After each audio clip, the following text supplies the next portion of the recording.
Hello everyone, my name is Rick Carson and we're at the beautiful Make Believe Studios today, and I want to talk to you about one of my favorite guitar sounds, which is the drop D line from She's So Heavy by the Beatles. That sound supposedly utilized one of the first outboard guitar effects processors ever, which was the Rush PepBox. We have one of the beautiful reissues here made by the original Pepe Rush's daughter over in England.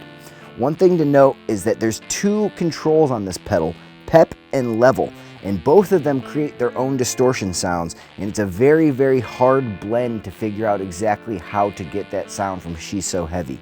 We ended up with very little pep and a whole lot of level.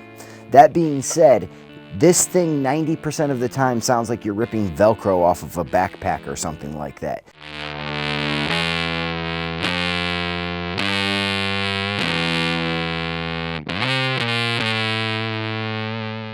So this never cleaned up as clean as the sound in She's So Heavy. There's a clean guitar that also doubles that line, but this one just produces more distortion than I think the pedal they had back in the day. Either way, check it out. It's a wonderful sound. She's So Heavy from the Beatles.